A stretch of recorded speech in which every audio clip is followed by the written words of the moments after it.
Hey, so when I was on the show before, I talked about my transformation. I talked about how I went through my own crisis in life, and I spoke more about just crisis in general than I did about the pandemic and everything that's gone on with that, because we have crises in many different areas of our life. It's not just our daily activities, but for me, I shared about my transformation when I joined the Air Force, and I came to a realization that I had some flaws in my character. And from that, I was able to develop a story that could help people overcome their challenges, whether it was discrimination, racism, sexism, whatever it was, and whatever it is, that they can be better. They can rewrite their narrative. And oftentimes that starts by realizing your story. Now, before I get into talking about the life story timeline and some aspects of the workshop that I run, I'll just kind of share a few things. And that is that everybody, no matter who you are, where you are, what you do, we all have a story. Everybody has a story. Some stories are filled with joy and excitement. Others are filled with tragedy and loss.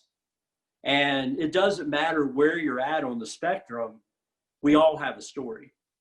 And so I think it's important, just as somebody helped me realize some years ago, that when we find our story, we're able to really find ourselves and then find ways of connecting with other people. So when we find our story, like one of mine is that, I grew up in a Christian home, and I grew up with Christian values, and I didn't have a lot of challenges and a lot of life challenges as I grew up.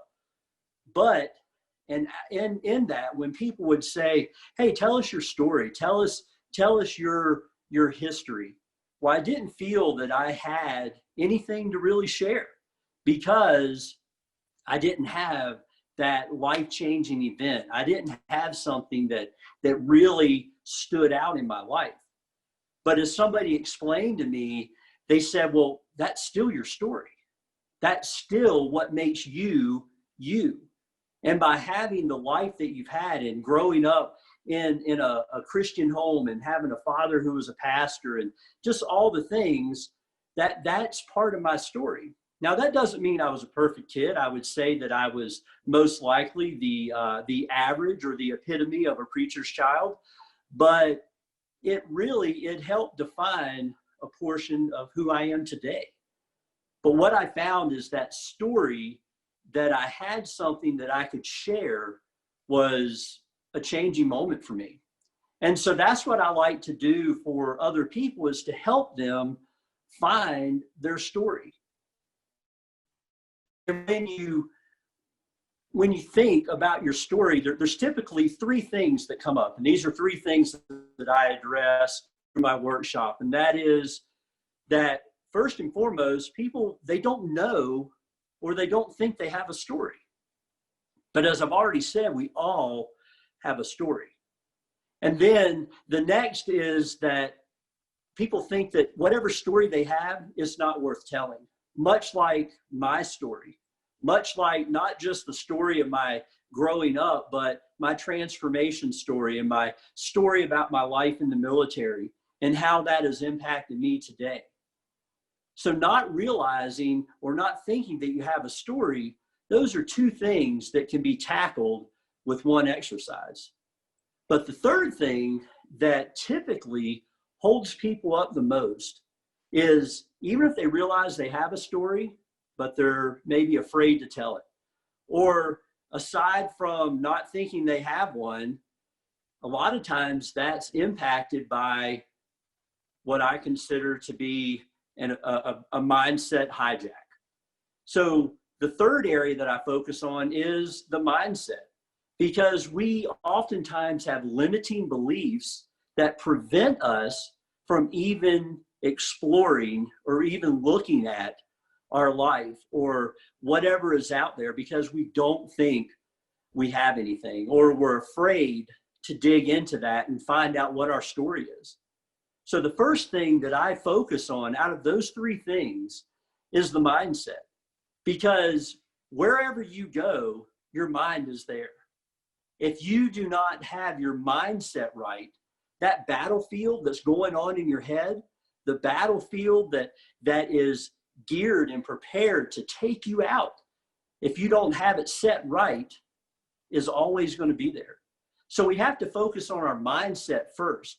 And so what I typically do is I walk through a series of lessons talking about master your mind. And in that, one of the first things that I do is a mindset inventory. And for anybody that reaches out to me, I'll share that exercise with them. It's just a kind of a brain dump of all of the positive and negative things that go on in our mind. Because until we do an inventory, we don't know what those limiting beliefs are. We don't know what those thoughts are. And we put them on paper, and then we can start doing something with them. And then I work through some steps that we can take, be it positive affirmations, or when we can recognize, replace, and reshape the way we think, then we're able to move forward. But until that happens, until we have some ability to tackle the challenges that are in our mind, it's really pointless to get too far into developing your story or discovering your story, because those limiting beliefs are going to continue to just knock you down. So once you get the mindset right, and that goes for not just developing your story, but anything. You know, I was just speaking with somebody the other day in an interview, and we were talking about mindset. And this guy is a fitness coach, and he says the very first thing that he works on is the mind. Before he even tackles anything fitness related, he works on the mind, because he wants to transform their mind so they can transform their body. And the same thing goes with developing your story. When you get your mind right, you're then able to start digging into the life story timeline. And so that's really what this talk is about, is getting to that life story timeline. And for those that reach out to me, again, I will share this with them. I was going to put it up on the screen, but I didn't want to have any technological glitches. So I'll just describe it for you. So a life story timeline, what I do is I have people just take out a piece of paper, or you can work on a whiteboard if you have, if I'm doing it in an area where there's space to do that. And what you do is you just basically draw yourself a line right across the middle of that page. And then you start back from the very earliest memory you have in life.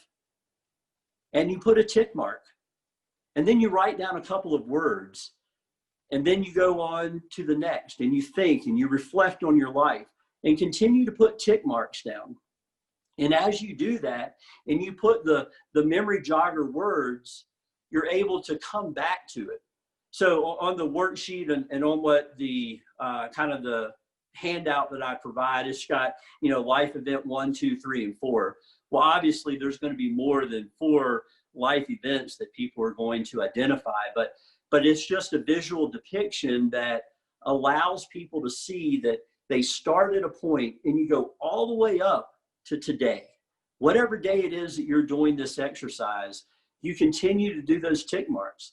And then what I encourage people to do is, after they fill that out, is to set it aside. And we'll talk about some other things. We'll do something else. We'll have another just kind of mind liberating exercise, because typically there's a lot of deep thought that goes into this life story timeline. And I caution people, and my disclaimer is that I understand that not everybody's life has been simple. Not everybody's life has been without challenge.